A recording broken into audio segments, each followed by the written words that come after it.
Со 0,02 квадратен метар по жител соларни панели, Македонија е позиционирана на неблагодарното последно место во Европа по користење на соларните панели. Главна причина лежи во социјалниот карактер, односно премногу малата куповна моќ кај граѓаните. Идентично мислење имаат и штипјани. Малите плати не даваат можност да се набави соларен панел без разлика дали е термален за затоплување на вода или фотоволтаичен за производство на електрична енергија. Цената е повеќе. Еден соларен да уградеш зависи до килажата. Кај мене 300 кила. 40.000 не фана. Нема навика. Навика нема, многу е поевтино и поекономично ради другите работи.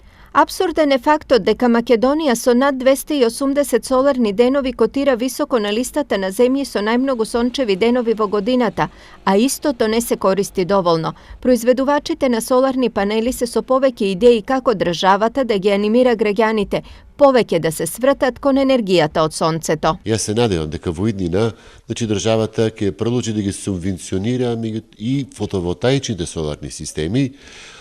Втора мерка би можела да ја намали царината на репроматеријалите за тие производи, бидејќи во Македонија има фабрики кои што произведуваат панели и на тој начин овој производ да биде достапен не само за богатите или средната класа, да биде достапен и во руралните области, каде што нема доволна енергија, кај земјоделците, сточарите, значи широко да биде распространет овој производ. Последните бројки говорат дека во Штип над 1000 семејства се со соларни панели. Нивниот број на ниво на регион не е поголем од 5000, што представува само 10% од вкупниот број на семејства. Од нив високи 99% се со така наречени термални соларни панели, а останатите со фотоволтаични.